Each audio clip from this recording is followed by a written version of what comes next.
Comment faire x4 sur le loyer de ton appartement meublé? Yonapot, c'est Stan et aujourd'hui, on va voir comment défoncer la rentabilité de ton appartement meublé. Bien sûr, c'est en réalisant et en travaillant ton appartement en courte durée. On va voir toutes les différentes étapes pour passer ton appartement en courte durée sans que ça te prenne tout le temps du monde et que tu puisses, toi, à côté, continuer à faire tes petites affaires, ton business, travailler, ton travail de salarié ou bien mettre en place tout ce que tu veux. Donc la première chose à faire, et c'est vraiment impératif, c'est d'abord de te renseigner en mairie afin d'être vraiment OK par rapport à toutes les démarches administratives. Tu vas dans ta mairie, tu expliques ce que tu souhaites faire. Elle va te renseigner sur la taxe de séjour. Maintenant, les sites de réservation en ligne collectent pour toi la taxe de séjour. Donc, tu n'as plus à te prendre la tête à faire des déclarations de taxe de séjour. La seule chose à faire, ce sont des changements de destination. Et ça, c'est réellement en fonction des villes. Certaines villes, il faut simplement se déclarer. Donc, elles te donnent un papier. Voilà, tu es bien déclaré en mairie correctement. Dans d'autres villes, il faut faire des changements de destination. Donc, ton appartement, tu le passes d'appartement en hébergement touristique. Voilà, c'est aussi simple que ça. Ensuite, la deuxième chose à faire, c'est de faire passer un photographe professionnel pour prendre des photos qui vont faire la différence sur les sites d'annonces. Maintenant, la courte durée, c'est réellement professionnalisé. Quasiment 80%, enfin 70 à 80% des appartements présents sur les sites d'annonces sont réalisés. Les photos sont réalisées avec des professionnels pour vraiment avoir des photos lumineuses, grand angle et qui mettent en valeur l'appartement. Donc si tu ne fais pas ça, en fait tu seras vraiment rétrogradé et on prendra ton appartement uniquement s'il n'y a plus de disponibilité. Au niveau du prix, tu ne pourras pas le valoriser comme tu aurais pu le faire avec des belles photos professionnelles lumineuses. Ça te coûte à peu près 75 €. Si tu es en région lyonnaise et que tu ne sais pas avec qui travailler, envoie-moi un petit mail. Tu trouveras mon mail en description et je t'enverrai le contact des deux photographes que j'utilise en région lyonnaise pour prendre des photos. Région lyonnaise, n'hésite pas parce que moi, je fais intervenir ces photographes donc jusqu'à 1h30 autour de Lyon. Il y a un forfait déplacement, mais ça vaut vraiment le coup. Ensuite, il faudra que tu cherches ta femme de ménage ou ta conciergerie. Pour cela, en description, je t'ai fait une annonce, l'annonce que j'utilise moi personnellement. C'est la demande que je me poste sur Le Bon Coin afin de trouver la femme de ménage ou la conciergerie. J'y explique qui je cherche, quel type de société je cherche, quel type de mission je leur confie. Est-ce qu'il y a la remise de clés, le linge, les rotations, comment ça se passe, quel type de profil je suis à la recherche et également une ordre d'idée de coût. Donc pour chaque rotation, je donne une ordre d'idée de coût, si c'est ménage plus linge ou si c'est ménage plus entrée plus linge.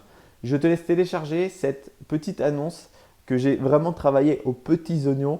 Donc tu as juste à la télécharger, tu pourras la copier, la coller et l'utiliser toi pour trouver ta femme de ménage ou ta conciergerie dans ta ville, qu'elle ce soit une grande ville ou une petite ville. Ensuite, concrètement, qu'est-ce qu'il faudra faire? Tu peux utiliser, ce que je te conseille de faire, c'est d'utiliser deux sites principaux que sont Booking et Airbnb. Tu te rends sur ces sites-là, tu verras, il y a des formulaires, des questionnaires à remplir par rapport à ton appartement. C'est relativement simple, c'est pas compliqué du tout. Et une fois que tu as mis ces deux annonces en ligne, il faudra que tu utilises un channel manager pour synchroniser les réservations. C'est-à-dire que lorsque tu vas prendre une réservation sur Booking, que ce channel manager, ce logiciel te permettra de booker, donc de rendre non accessibles les jours qui sont présents sur l'autre calendrier. Pour moi, tu n'as pas besoin d'être présent sur toutes les plateformes. Booking et Airbnb sont largement suffisantes et je te dirais même plus que pour commencer, tu peux en choisir une des deux et réellement te concentrer après sur la gestion de ta femme de ménage, la gestion des annonces. Au tout début, ça te demande un petit peu de temps et après, au fur et à mesure, tu verras que tu vas y consacrer vraiment très peu de temps. Pour moi, le plus important dans une location courte durée, au-delà de la rentabilité effective que tu vas avoir, c'est le temps que tu vas passer à gérer ta location courte durée. C'est pour ça que si tu veux si tu veux y passer le moins de temps, il faut privilégier les sociétés type conciergerie qui vont du coup s'occuper tout de A à Z. C'est-à-dire que c'est eux qui vont réaliser l'entrée du locataire, c'est eux qui vont répondre aux différentes questions du locataire, c'est eux qui vont également se charger ou s'occuper directement du ménage dans l'appartement, de changer les draps et de rendre l'appartement propre pour le prochain locataire. Si tu veux payer un peu moins cher à chaque rotation, si tu veux être un peu plus partie prenante dans ta location courte durée, dans ce cas-là, tu peux passer avec une femme de ménage. Une femme de ménage, concrètement, le système que tu peux mettre en place avec une femme de ménage, c'est une boîte à clés. Donc ton voyageur, quand il va arriver, tu vas lui envoyer un petit mail donc préfet où tu vas lui expliquer comment se rendre à ton appartement, où est-ce qu'il se situe. Tu vas lui expliquer comment ouvrir la boîte à clés. Donc ça, c'est toujours dans le PDF. Il va pouvoir prendre la boîte à clés tout seul, faire son séjour dans l'appartement, quitter l'appartement, remettre la clé dans la boîte à clés et ta femme de ménage, elle va passer faire le ménage entre chacune des rotations. Elle va s'occuper à la fois de laver l'appartement, réapprovisionner shampoing, douche, café, tout ce qui peut manquer. Elle te fera parvenir des tickets de caisse de supermarché avec les différents achats de courses qu'elle aura faits. En fin de mois, tu lui payeras à la fois le coût du ménage et à la fois les tickets qu'elle t'a pu t'avancer pour réapprovisionner l'appartement. Quand elle a fini son ménage, elle remet les clés dans la boîte et ainsi de suite. Le locataire vient, il prend les clés, il fait son séjour, il remet les clés. Comment est-ce que ta femme de ménage est au courant? Ne t'en fais pas, aujourd'hui il existe des outils comme Google Agenda qui vont te permettre de synchroniser tes réservations Airbnb avec un Google Agenda. Donc en gros, la femme de ménage pourra consulter directement sur son téléphone portable, sur son Google Agenda et savoir à l'avance sans que tu aies à lui communiquer le nom de la personne et quel jour il faut passer. Elle verra. Donc voilà, il y a Paul qui arrive du lundi au mercredi. Ensuite, c'est Jean-Pierre le mercredi au jeudi. Et donc, tu n'auras pas à communiquer avec ta femme de ménage. Ça se fait réellement en toute autonomie. Elle, de son côté, elle sera contente parce que ça lui permet aussi de gérer son emploi du temps comme elle le souhaite. Elle sait globalement que de 11 h à 16 h, elle doit s'occuper de l'appartement pour le préparer. Et voilà, elle fait sa petite popote. Elle s'occupe comme elle le souhaite.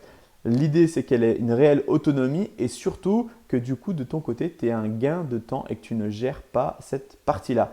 De ton côté, il faudra prévoir simplement d'envoyer les messages comme le message de bienvenue avec le lien PDF qui explique comment rentrer dans l'appartement et puis un message avant la sortie pour bien prévenir le voyageur et lui expliquer qu'il faut sortir la poubelle, lui expliquer qu'idéalement, il doit sortir à 11 h.